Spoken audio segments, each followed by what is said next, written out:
Hi, I'm Scarlett Mackenzie. Thank you so much for having me here today. It's an honor to have this opportunity to share my perspectives on the advancements in dog training in Canada over the last 25 years and the social role dog education plays in society.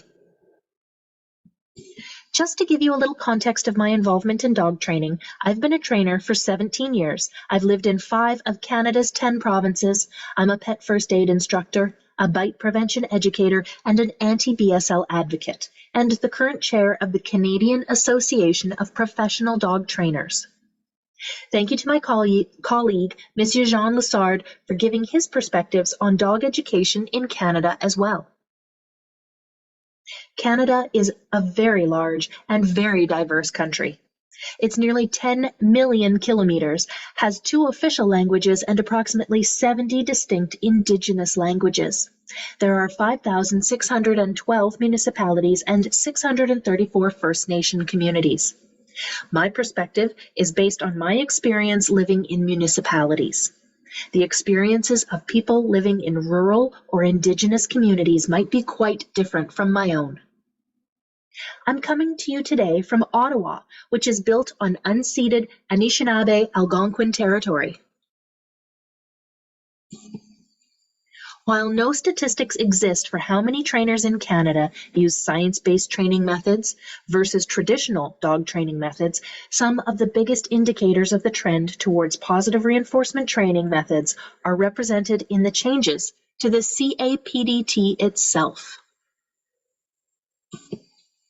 About 5 years ago, the CAPPDT had a name change to the CAPDT, and along with it, added the requirement for all trainers to adhere to Lima and the humane hierarchy. That was our first step in changing what is considered acceptable in the name of training. The motto of the association has always been to improve dog training through education.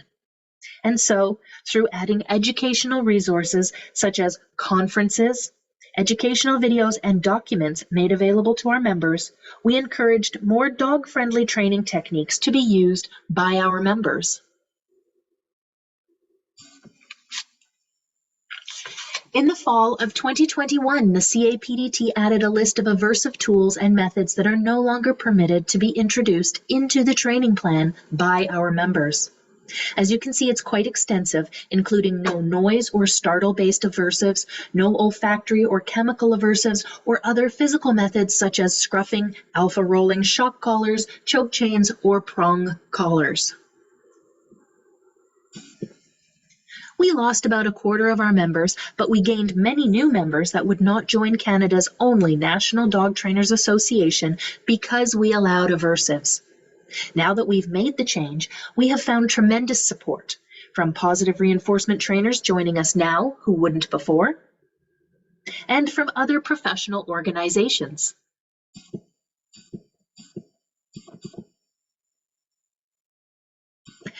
Using the most dog-friendly approach to training is supported by science as both effective and beneficial for the dog-owner relationship. It's wonderful for dog welfare, too.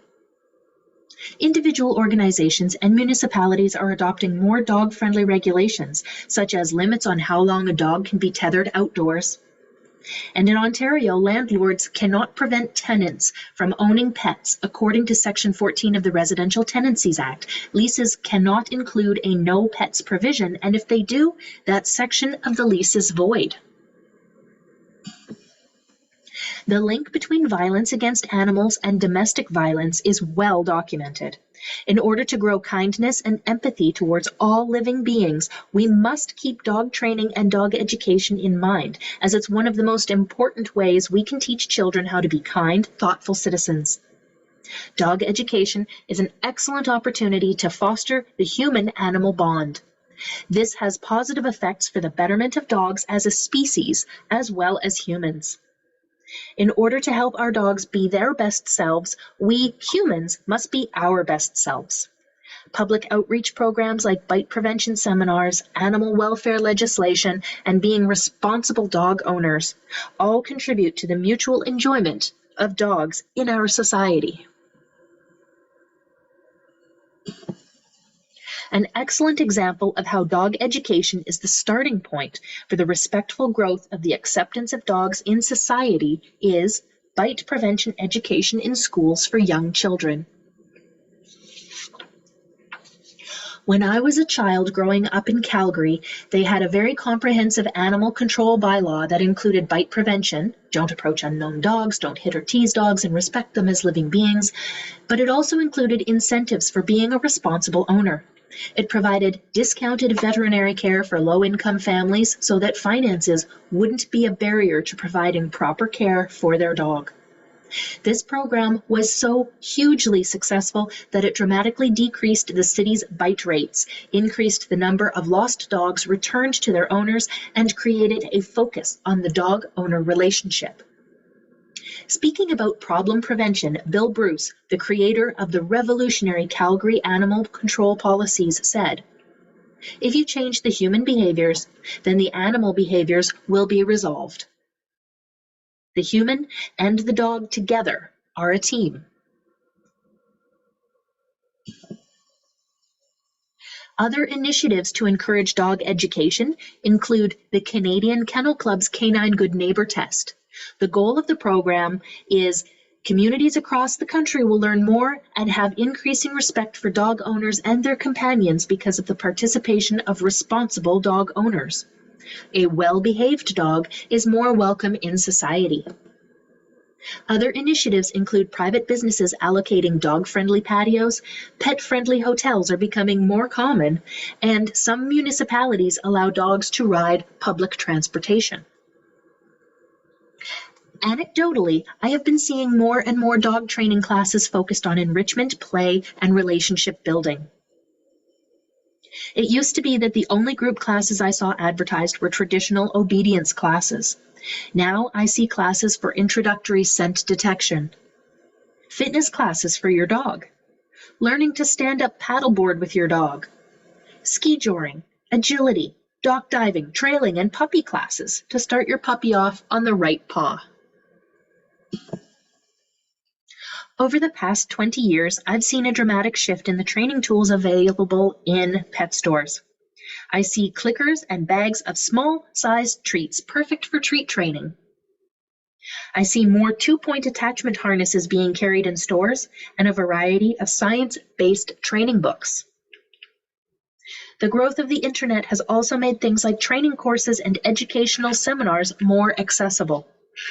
For example, Jean Donaldson can teach you how to train obedience cues from the comfort of your living room. Nancy Tucker can help you with your dog's separation anxiety via video conference. And Michael Shikashio can teach owners how to de-escalate dog aggression. No aversives needed. Leslie McDivitt's Control Unleashed games are popular, and so are Simone Muller's predation substitution games. Grisha Stewart, Emily Laurelum, and Milena DiMartini Price's trainings are very popular in positive reinforcement trainers' circles. The CAPDT is working in conjunction with other organizations, trainers, and educational institutions to develop a standard of practice for dog trainers and a national curriculum in order to ensure professionalism and competency in the field of dog training. It's a slow process, but the support for a clear definition of what is a dog trainer, what do they do, and how they do it is long overdue. We hope to see science-based training become the standard in Canada. We hope to see more bite prevention education and responsible ownership programs that encourage and reward responsible ownership.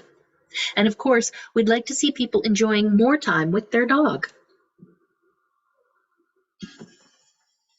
While there are still pockets of traditional dog trainers, and I do see owners using prong collars or invisible fences on their property, my hope is that by providing information, education, and demonstrations on how effective science-based training is, that over time, the cultural shift will become overwhelmingly in favor of dog welfare. In Quebec, for instance, one of the largest chain of pet stores, Mondu, has voluntarily stopped selling aversive tools such as shock collars and choke chains. We can see this societal shift in the following statistics. 95% of Canadians say that their pet is family. 41% of owners say their dog sleeps in their bed with them. The number of dogs admitted to SPCAs and humane societies in 1997 was 83,133. The total number shows a downward trajectory to where in 2020 it was 20,239. Only a quarter of the number of dogs it was 25 years ago. Numbers are gathered from SPCAs and humane societies across Canada, as independent shelters, rescues, and pounds are difficult to track consistently, but we can infer that the trend would be similar. While the rate of dogs reclaimed by their owners remains about the same, about 30% since 2007, the good news is the drop in euthanization, which went from 31% in 1997 to 12% in 2020, due to an increased rate of adoption. Let's just look at that same information in a different way. The total number of dogs in shelters is a quarter of what it was 25 years ago, and the percentage of dogs euthanized has dropped significantly. Now I'd like to share a few facts about dog ownership in Canada that bring me joy. The most popular breed in Canada is the Labrador Retriever for the last 25 years in a row. 35% of Canadian households have at least one dog, and in 2016, Prime Minister Justin Trudeau and his family adopted a Portuguese water dog named Kenzie. In conclusion, we still have a long way to go, but as experts in changing behavior, we know that shaping is more effective and long-lasting than force. So keep being an example of what you'd like to see more of and encourage others along their journey. Be the change you wish to see in the world. By being science-based dog trainers with a focus on being dog-friendly, we are showing others how easy and fun it is to educate our dogs in a way that is good for them, good for us, and good for society. Thank you very much for your time today.